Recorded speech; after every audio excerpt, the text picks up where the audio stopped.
Good morning students. अपने online classes में आप सभी का स्वागत है। देखो, अपने जो पिछला वीडियो था उसमें अपने नियोजन और नीति आयोग जो है उसके बारे में अपने अध्ययन किया था। आज अपने जो नया टॉपिक स्टार्ट कर रहे हैं वो है अपने पर्यावरण संरक्षण और प्राकृतिक संसाधन। देखो, इसमें से कई क्वेश्चन अपने बोर्ड एग्जाम में मान लो या अपने कंपटीशन के एग्जाम में मान लो, इनसे पर्यावरण से संबंधित, इस टॉपिक से संबंधित कई क्वेश्चन पूछे जाते हैं। तो अपने बात करते हैं सबसे पहले पर्यावरण की कि पर्यावरण होता क्या है। देखो, किसे कहते हैं पर्यावरण। देखो, अपने कक्षा 6 से अपने पढ़ते आए हैं कि पर्यावरण जो है वो दो शब्दों से मिलकर बना है, परि प्लस आवरण। ये दो शब्द है, इन दो शब्दों से मिलकर क्या बनता है, पर्यावरण बनता है, जिसमें परि का अर्थ होता है अपने पृथ्वी और आवरण का अर्थ होता है घेरा, अर्थात एक ऐसा घेरा जिससे क्या घिरी हुई है, पृथ्वी घिरी हुई है, वह क्या कहलाता है, पर्यावरण कहलाता है। मतलब हमारे चारों ओर का जो आवरण जिससे हम घिरे हुए हैं वह क्या है, पर्यावरण है। ये तो देखो अपने घिसी-पिटी नॉर्मल से अपने एक परिभाषा है, लेकिन अगर अपने एक्चुअल परिभाषा की बात करें तो एक्चुअल परिभाषा, एक स्टैंडर्ड परिभाषा की अपने बात करें तो अपने कह सकते हैं कि पृथ्वी पर विद्यमान सभी घटक या वे घटक जो पृथ्वी में सम्मिलित माने जाते हैं उन्हीं को अपने क्या कहते हैं, पर्यावरण कहते हैं। मतलब जो पृथ्वी में सम्मिलित होते हैं, जैसे पेड़ पौधे हैं, पशु पक्षी है, जीव जंतु है, मनुष्य है, जल है, हवा है, भवन है, मतलब पृथ्वी पर पाए जाने वाले जितने भी घटक है ना, उन सभी घटकों के सम्मिलित रूप को अपने क्या कहते हैं, पर्यावरण कहते हैं, एनवायरमेंट कहते हैं। देखो, अपने पर्यावरण की बात करें, अपने पृथ्वी की बात करें तो अपने शुरू से ही एक भारतीय संस्कृति की एक परंपरा रही है कि अपने भारतीय संस्कृति में जो धरातल है, जो पृथ्वी है, इसको अपने माँ कहा जाता है, माता कहते हैं कि ये धरती हमारी क्या है, माता है और हमें इसकी रक्षा करनी चाहिए। माता का दर्जा इसलिए दिया गया है क्योंकि जिस प्रकार से एक माँ अपने बच्चे की रक्षा करती है, उसी प्रकार से ये पृथ्वी जो है वो ब्रह्मांड पाए जाने वाले सभी जीव जंतुओं की क्या करती है, रक्षा करती है, उनको सुरक्षा प्रदान करती है। तो इस वजह से अपने पृथ्वी को माता कहता है और मानव और प्रकृति का जो संबंध है अपने, वो भी एक प्रकार से शुरू से ही एक प्रकार से अटूट संबंध रहा है। मनुष्य जो है वो एक प्रकार से किसके ऊपर निर्भर है, प्रकृति के ऊपर ही निर्भर करता है। और इस प्रकृति की रक्षा करने के लिए, इस पर्यावरण की रक्षा करने के लिए समय समय पर कई संगठनों ने, कई औरतों ने, कई पुरुषों ने अपने प्राणों की क्या दी है, आहुति भी दी है। देखो, अपने जैसे बात करते हैं अपने पर्यावरण संरक्षण से संबंधित, तो देखो आपने नाम सुना, एक संप्रदाय था, इसका नाम था बिश्नोई संप्रदाय। बिश्नोई संप्रदाय। देखो, ये संप्रदाय है क्या, बिश्नोई संप्रदाय के जो प्रवर्तक है वो थे अपने जाम्बोजी, और इन जाम्बोजी का जन्म हुआ था अपने नागौर में। ठीक है, 1451 के आसपास इनका जन्म हुआ था। और इन्हीं जाम्बोजी ने क्या किया, 1485 ईस्वी में बीकानेर जो है, इस बीकानेर में एक समाज की स्थापना की थी जिसका नाम रखा था इन्होंने बिश्नोई संप्रदाय। बिश्नोई संप्रदाय। देखो, बिश्नोई नाम क्यों पड़ा, बिश्नोई अर्थात 20+9, मतलब इस संप्रदाय में जो नियमों की संख्या 29 थी उनको कैसे बोलते हैं, 20+9, इसलिए इस संप्रदाय का नाम क्या पड़ा, बिश्नोई संप्रदाय पड़ा। अब देखो, यहाँ पे जो मेन बात है वो क्या है, 1485 की बात कर रहे हैं और वर्तमान में कौन सी चल रही है, अपने 21वीं सदी चल रही है। तो देखो, पर्यावरण संरक्षण की समस्या जो है वो वर्तमान समय में अपने लगभग अपने देखें तो 20वीं 21वीं सदी में पर्यावरण संरक्षण की या पर्यावरण प्रदूषण की समस्या जो है वो विकराल रूप धारण कर रही है। अपने 14वीं शताब्दी 13वीं शताब्दी इस समय पर पर्यावरण प्रदूषण की किसी प्रकार की कोई समस्या नहीं थी, लेकिन फिर भी देखो 1485 में जो बिश्नोई संप्रदाय के प्रवर्तक थे जाम्बोजी, उन्होंने जो 29 नियम बनाए थे ना, उन 29 नियमों में से 8 नियम जो है वो किससे संबंधित थे? पर्यावरण संरक्षण से ही संबंधित थे। पेड़ पौधे, पशु पक्षी, जीव जंतु इन्हीं से संबंधित थे। ये विश्नोई संप्रदाय के लोग जो है वो पेड़ों के लिए अपने प्राणों तक की आहुति दे देते हैं और पेड़ों के लिए दूसरे की प्राण ले भी लेते हैं। अभी आपने सुना होगा कुछ दिनों पहले सलमान खान वाला मैटर चल रहा था।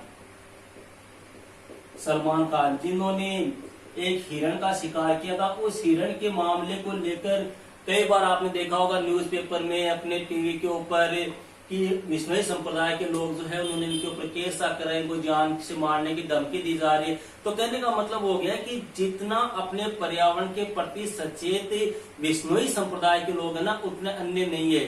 ये 1485 देखो अपने 13वीं सदी की बात है, 13वीं शताब्दी से लेकर वर्तमान तक ये विश्नोई संप्रदाय के जो लोग हैं वो पर्यावरण संरक्षण पे जोर दे रहे हैं। और ये जाम्बोजी है ना, जाम्बोजी ये अपने भारत के नहीं सॉरी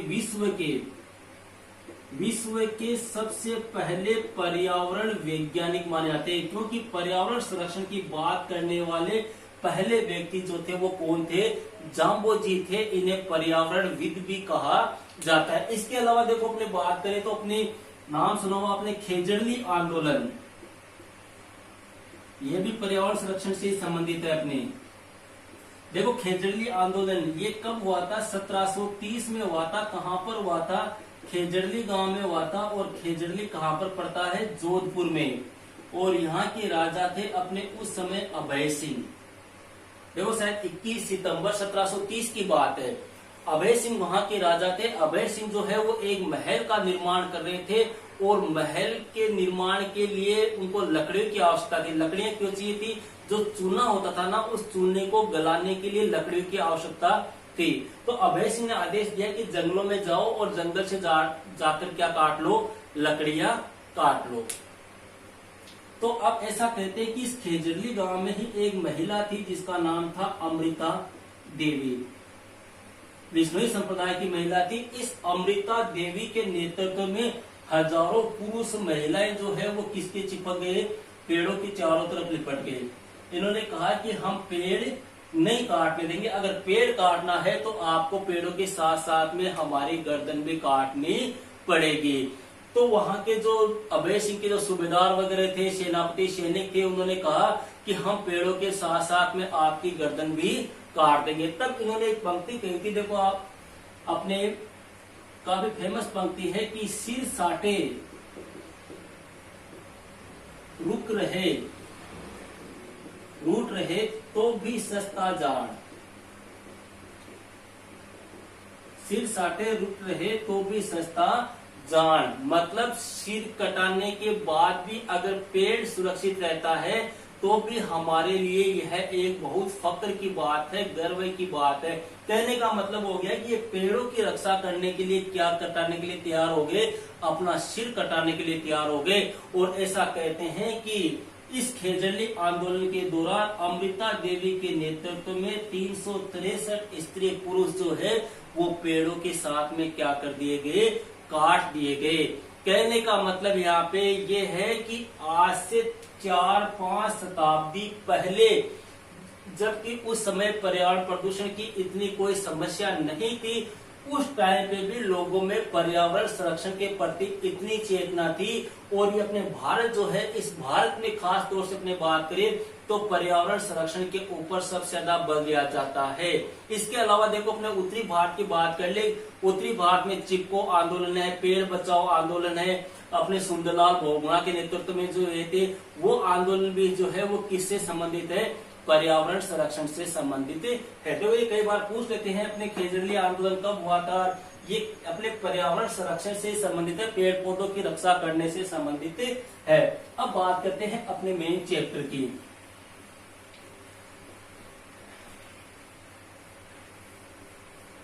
सबसे पहले अपने इसमें आता है पर्यावरण प्रदूषण। देखो पर्यावरण प्रदूषण क्या होता है आप सब लोग जानते हो।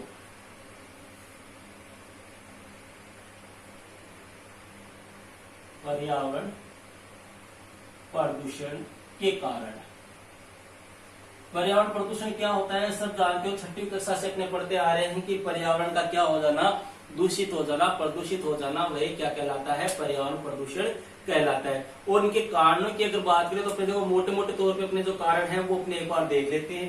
पर्यावरण प्रदूषण के कारणों में पहला कारण अपने दे सकते हैं वनों की अंधाधुंध कटाई। इनको एक्सप्लेन करने की मेरे ख्याल से कोई जरूरत नहीं, क्योंकि अपने शुरू से ये चीजें पढ़े आ रहे हैं कि वनों की कटाई से पर्यावरण प्रदूषण किस प्रकार से होता है। इसके अलावा औद्योगिकरण,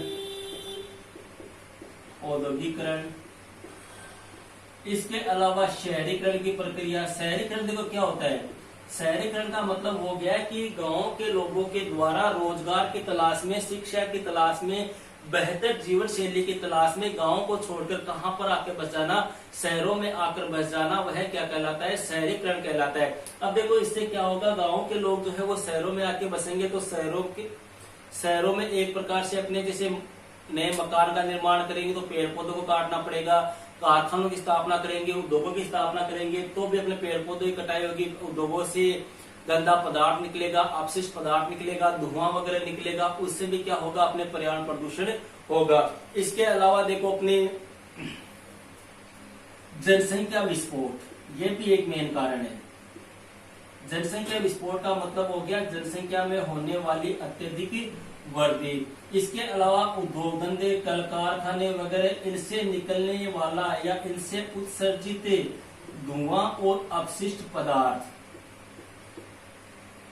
देखो धुएं से क्या होता है, धुएं से भी अपने वायु प्रदूषण फैलता है। धुआं जो है वो अपनी वायु में मिक्स हो जाता है, उससे प्रदूषण होता है। अपशिष्ट पदार्थ जो है वो कल कारखानों से जो गंदा अपशिष्ट पदार्थ, जैसे मान लो कोयले की फैक्ट्री है, चमड़े की फैक्ट्री है, इनसे जो अपशिष्ट पदार्थ होता है वो भी नालियों के माध्यम से बाहर आता है और अपने समुद्रों वगैरह में, नदियों में मिल जाता है। उससे भी क्या होता है, अपने जल प्रदूषण होता है। तो कहने का मतलब है कि ये कुछ पर्यावरण प्रदूषण के कारण है जो आप लोग इनको अच्छी तरह से पढ़ भी चुके हो और इनके बारे में आप पहले से आपको जानकारी भी। अब अपने जो चैप्टर का मेन जो पॉइंट आता है वो है अपने ग्लोबल वार्मिंग। यहां से क्वेश्चन पूछते हैं ग्लोबल वार्मिंग। देखो ग्लोबल वार्मिंग होता क्या है, सबसे पहले बात करते हैं ग्लोबल वार्मिंग की।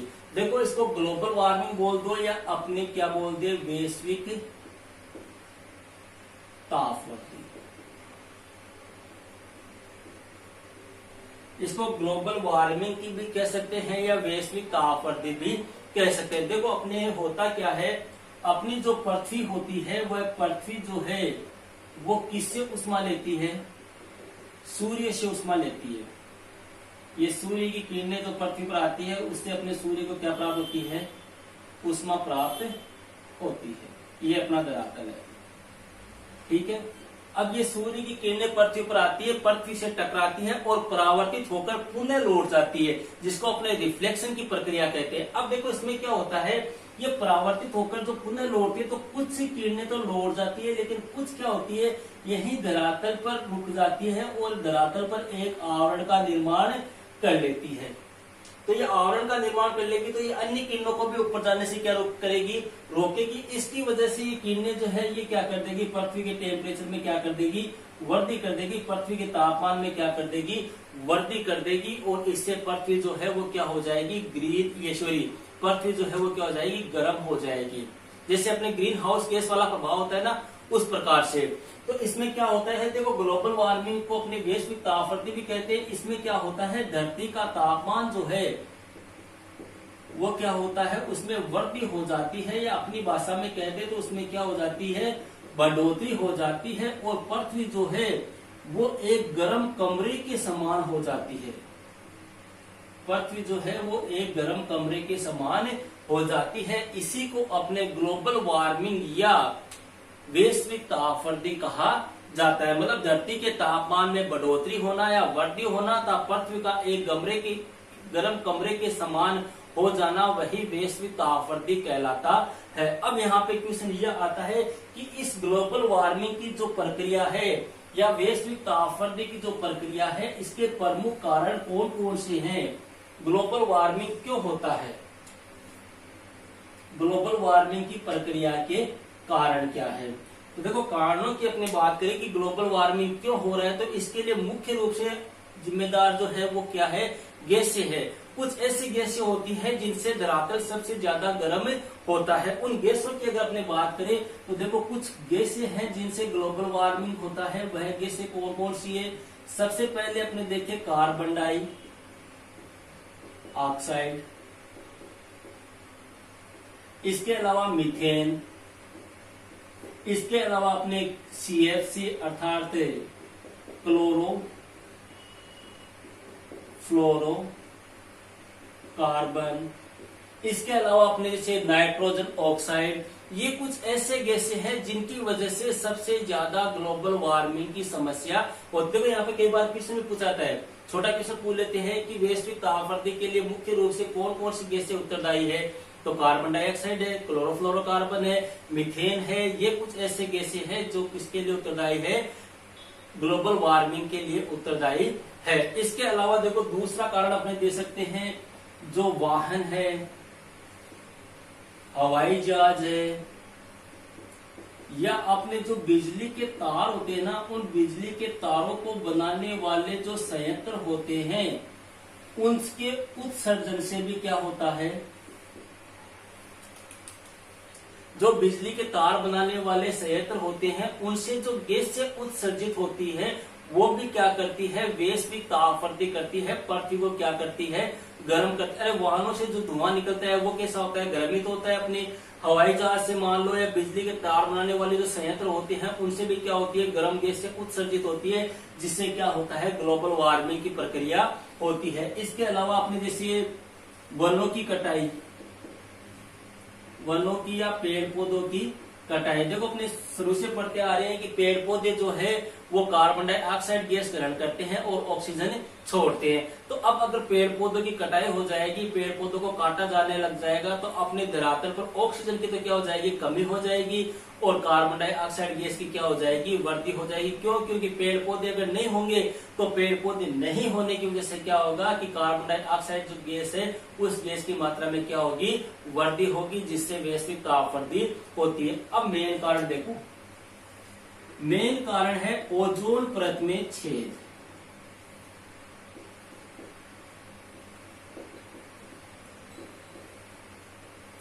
देखो अपने 5 जो परतें होती हैं, शोभ मंडल, सप्ताह मंडल, ओजोन मंडल, मध्य मंडल, आयन मंडल, इनमें से एक परत होती है जिसका नाम है ओजोन परत। ये है अपने ओजोन परत।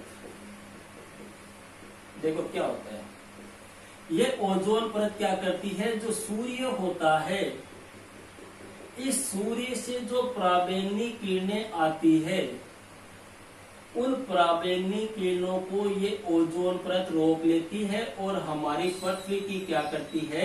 रक्षा करती है। मतलब इन ओजोन परतों को, ओजोन परत जो है वो सूर्य से आने वाली पराबैंगनी किरणों से हमारी पृथ्वी की क्या करती है? रक्षा करती है। लेकिन अब वर्तमान समय में क्या हो गया है? इस ओजोन परत में क्या हो गया है? छेद हो गया है। एक मतलब छेद सा इसमें बन गया है। इस छेद की वजह से क्या होती है? उस छेद से होकर ये पराबैंगनी किरणें कहां पर आ रही है? पृथ्वी पर आ रही है, और इससे क्या हो रहा है? पृथ्वी क्या हो रही है? गर्म हो रही है, और गर्म होने की प्रक्रिया ही क्या कहलाती है? Global warming. तो कहने का मतलब हो गया, ओजोन परत में छेद होने की वजह से भी ग्लोबल वार्मिंग की प्रक्रिया हो रही है। इसके अलावा देखो, जो ईंधन वगैरह होते हैं, जीवाश्म ईंधन, जीवाश्म ईंधन, इनको जलाने से अपने एक गैस उत्सर्जित होती है जिसको अपने बोलते हैं कार्बन डाइऑक्साइड। देखो जीवाश्म ईंधनों को जलाने से कार्बन डाई गैस उत्सर्जित होगी, और कार्बन डाई गैस उत्सर्जित होने से भी क्या होता है? ग्लोबल वार्मिंग की समस्या उत्पन्न होती है। तो ये है अपने ग्लोबल वार्मिंग की समस्या के प्रमुख कारण। प्रमुख गैस से पूछ ले तो 3-4 गैस है अपने, कार्बन डाइऑक्साइड है, मीथेन है, अपने CFC क्लोरोफ्लोरोकार्बन है, इसके अलावा नाइट्रोजन ऑक्साइड है, और मेन कारण है अपने ओजोन परत में छेद, और ये कुछ अन्य कारण भी है। ठीक है, तो इनकी वजह से अपने कौन सी समस्या होती है? ग्लोबल वार्मिंग की समस्या उत्पन्न होती है। अब बात करते हैं इस ग्लोबल वार्मिंग की समस्या के प्रमुख प्रभाव कौन कौन से पड़ते हैं। मतलब ग्लोबल वार्मिंग के कारण अपने धरातल पर कौन कौन से प्रभाव पड़ते हैं। कारण अपने हो चुके हैं, अब बात करेंगे अपने प्रभावों की। ग्लोबल वार्मिंग के प्रभाव या धरातल पर ग्लोबल वार्मिंग का क्या असर पड़ता है। मतलब ग्लोबल वार्मिंग से धरातल पर क्या होता है। देखो सबसे मेन पहला पॉइंट तो यह है, जो वातावरण होता है ना, उस वातावरण के तापमान में क्या होती है, वृद्धि होती है। देखो ग्लोबल वार्मिंग में क्या होगा कि पृथ्वी या धरातल जो है वो गर्म हो जाएगा, और गर्म होने से जो अपने धरातल का जो टेम्परेचर है, वातावरण का जो टेम्परेचर है वो क्या हो जाएगा, गर्म हो जाएगा। गर्म होगा तभी तो उसको ग्लोबल वार्मिंग कहेंगे। तो अब देखो ये वातावरण के तापमान में वृद्धि होती है। कई बार पूछ लेते हैं वृद्धि कितनी होती है, तो 0.3 से लेके 0.6 डिग्री सेल्सियस तक क्या हो जाती है, वृद्धि हो जाती है। और ये वृद्धि देखो अपने बात करें 20वीं शताब्दी की, तो 20वीं शताब्दी में सबसे ज्यादा गर्म जो ईयर रहा था ना, वो कौन सा रहा था, 1985। और 1985 के बाद में अगर 21वीं शताब्दी की बात करें तो 2012 का जो साल है, ये साल जो है वो भारत का सबसे गर्म ईयर माना जाता है। मतलब सबसे ज्यादा वातावरण के तापमान में जो वृद्धि हुई है वो कौन से साल में हुई है, 2012 में हुई है। जिसके लिए मुख्य रूप से जो है वो कौन सी प्रक्रिया जिम्मेदार है, ग्लोबल वार्मिंग की प्रक्रिया जिम्मेदार है। सेकंड प्रभाव की बात करते हैं अपने समुद्र की सतह में वृद्धि।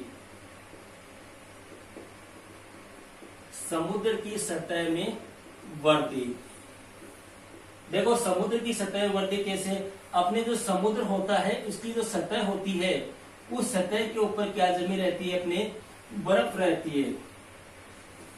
समुद्र की सतहों में क्या होती है, बर्फ जमी रहती है। अगर पृथ्वी का धरातल है या धरती का जो तापमान है, वो तापमान अगर बढ़ेगा तो तापमान बढ़ने से ये बर्फ या जो ग्लेशियर है वो क्या हो जाएगी, पिघल जाएगी।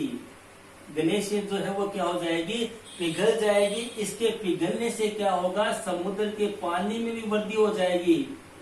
एक तो पानी में वृद्धि हो जाएगी और साथ ही साथ में समुद्र की जो सतह है उस सतह में भी क्या हो जाएगी, वृद्धि हो जाएगी। और समुद्र की सतह में वृद्धि होने से जो प्राकृतिक तट है उन प्राकृतिक तटों का क्या हो जाएगा, धीरे धीरे कटाव प्रारंभ हो जाएगा। और प्राकृतिक तटों का कटाव प्रारंभ होने से जो द्वीप है वो द्वीप समुद्र में समाहित हो जाएंगे। देखो अब तक की बात करें तो अब तक लगभग 18 द्वीप जो है वो समुद्र में डूब चुके हैं। किसकी वजह से, इस समुद्र की सतह में वृद्धि होने की वजह से या ग्लोबल वार्मिंग की प्रक्रिया की वजह से। और ऐसा कहा जाता है कि 2020 के अंत तक कितने द्वीप और डूबने की आशंका है, 14 द्वीप और डूबने की क्या है, गुंजाइश है। जिनमें अपने भारत की अगर बात करें तो भारत में जो सुंदरवन है, जिसको अपने 54 द्वीपों का समूह कहते हैं सुंदरवन, इसके अलावा जो ब्रह्मपुत्र नदी है इसके ऊपर बना हुआ है माजुली द्वीप, ये इसके अलावा अपने न्यूजीलैंड में एक द्वीप है जिसका नाम है किरबाती द्वीप, ये इन द्वीपों के डूबने की पूरी क्या है, आशंका है, अगर ग्लोबल वार्मिंग की समस्या को कंट्रोल नहीं किया गया तो कहने का मतलब हो गया कि ग्लोबल वार्मिंग के कारण समुद्र की सतह जो होती है उस पर भी क्या पड़ता है, नकारात्मक प्रभाव पड़ता है। ये श्योरी समुद्र की सतह में भी क्या होती है, वृद्धि होती है। अब देखो मानव के स्वास्थ्य पर प्रभाव, मानव के स्वास्थ्य पर प्रभाव या असर। देखो मानव के स्वास्थ्य पर कैसा प्रभाव पड़ेगा, देखो मनुष्य जो होता है वो प्रकृति में रहता है, अपने धरातल पर रहता है, और पृथ्वी अगर गर्म हो जाएगी, धरातल गर्म हो जाएगा तो इससे कुछ संक्रामक बीमारियां हैं। संक्रामक बीमारी में देखो जैसे येलो फीवर, ठीक है, इसके अलावा जैसे आपके मलेरिया, इसके अलावा अपने डेंगू, ये कुछ ऐसी संक्रामक बीमारियां हैं जो मनुष्य के शरीर में प्रवेश कर जाएगी या इनका संक्रमण जो है, देखो पृथ्वी गर्म होती है तो ये बीमारियां फैलेगी, सीधी सी बात है। और इन बीमारियों का असर किसके ऊपर पड़ेगा, मानव के स्वास्थ्य के ऊपर पड़ेगा। इसके अलावा मनुष्य को स्वस्थ जल प्राप्त नहीं होगा, मनुष्य को स्वस्थ भोजन प्राप्त नहीं होगा, स्वस्थ आवास प्राप्त नहीं होगा, स्वस्थ हवा प्राप्त नहीं होगी। तो इस प्रकार से मनुष्य का जो जीवन है वो भी क्या पड़ जाएगा, एक प्रकार से खतरे में आ जाएगा। इसके अलावा अपने मनुष्य के साथ साथ पशु पक्षी जो है इन पर भी प्रभाव पड़ता है। पशु पक्षियों पर असर, देखो पशु पक्षियों पर असर कैसे पड़ेगा, पृथ्वी गर्म हो जाएगी, गर्म होने की वजह से पृथ्वी का टेम्परेचर गर्म हो जाने की वजह से जो जीव जंतु वगैरह है, पशु पक्षी वगैरह है, वो क्या करेंगे, जो स्थान गर्म होगा जहां ग्लोबल वार्मिंग की समस्या होगी उस स्थान को छोड़कर वो कौन से क्षेत्रों में चले जाएंगे, पहाड़ी क्षेत्रों में चले जाएंगे। पहाड़ी क्षेत्रों की मान लो या अपने उत्तर भारत का जो क्षेत्र है उस उत्तर भारत के क्षेत्र में वो क्या करने चले जाएंगे, प्रवास करने या वहां पर रहने के लिए चले जाएंगे। तो कहने का मतलब हो गया कि ग्लोबल वार्मिंग की वजह से मानव स्वास्थ्य के साथ साथ पशु पक्षियों पर भी क्या पड़ता है, असर पड़ता है। इसके अलावा शहरों पर असर, शहरों पर कैसे, देखो शहरों पर असर ऐसे होगा कि अपने शहरों की देखो अपनी बात करें कि अभी अपने से कारण पड़ा था शहरीकरण। शहरों में क्या होता है, जनसंख्या ज्यादा होती है, जनसंख्या ज्यादा होने की वजह से देखो शहरों में क्या होता है कि लोग सर्दी में तो क्या करते हैं, गर्मी के लिए एसी चलाते हैं और गर्मी में सर्दी के लिए एसी चलाते हैं। कहने का मतलब हो गया कि शहरों में लोग जो है वो ज्यादातर किसका प्रयोग करते हैं, एयर कंडीशनर का प्रयोग करते हैं। और इस एयर कंडीशन जो होती है, इस एयर कंडीशन से एक गैस उत्सर्जित होती है, वह गैस कौन सी होती है, क्लोरोफ्लोरोकार्बन। इस क्लोरोफ्लोरोकार्बन गैस की वजह से क्या होगा कि ओजोन परत जो है, इस ओजोन परत के ऊपर क्या होता है, विपरीत प्रभाव पड़ता है। तो कहने का मतलब हो गया कि ये जो है वो ग्लोबल वार्मिंग के मुख्य प्रभाव है। इनकी वजह से ग्लोबल वार्मिंग की प्रक्रिया जो है, इस ग्लोबल वार्मिंग की प्रक्रिया की वजह से निम्न प्रभाव जो है वो, निम्न लक्षण जो है, निम्न असर जो है वो हमारे सामने प्रकट हो रहे हैं। वातावरण के तापमान में वृद्धि हो रही है, समुद्र की सतह में वृद्धि हो जाती है, मानव के स्वास्थ्य पर असर पड़ता है, कई संक्रामक बीमारियां घेर लेती है मनुष्य को, और आगे आने वाले समय में मनुष्य को स्वस्थ जल, स्वस्थ आवास, स्वस्थ चिकित्सा, स्वस्थ शुद्ध हवा ये वगैरह प्राप्त नहीं होगी। पशु पक्षी जो है वो ग्लोबल वार्मिंग की समस्या के कारण जो है वो पहाड़ी क्षेत्रों में जा रहे हैं। इसके अलावा शहरों पर असर ये पड़ रहा है कि शहरों में लोग जो है गर्म टेम्परेचर होने की वजह से एसी का प्रयोग करते हैं, और एसी का प्रयोग करने से जो है वो क्लोरोफ्लोरो गैस जो है वो उत्सर्जित होती है, जो ओजोन परत को क्या करती है, नुकसान पहुंचाती है। तो ये थे अपने ग्लोबल वार्मिंग के पड़ने वाले प्रभाव। आज के वीडियो में अपने इतना ही देखेंगे। नेक्स्ट जो अपना वीडियो आएगा उसमें अपने पर्यावरण प्रदूषण या पर्यावरण संरक्षण के लिए जो जलवायु सम्मेलन हुए हैं, जो अपने संयुक्त राष्ट्र के द्वारा सम्मेलन किए गए, उनकी बात करेंगे। इसके अलावा भारतीय जो संविधान है, उस भारतीय संविधान में भी पर्यावरण संरक्षण के लिए जो नियम वगैरह बनाए गए हैं, उन नियमों की अपने बात करेंगे कि पर्यावरण संरक्षण के लिए कौन कौन से अधिनियम, कौन कौन से कानून, कौन कौन से नियम बनाए गए हैं। तो ये था आज का अपना वीडियो। मिलते हैं कल नेक्स्ट वीडियो में। Okay friends, that's all.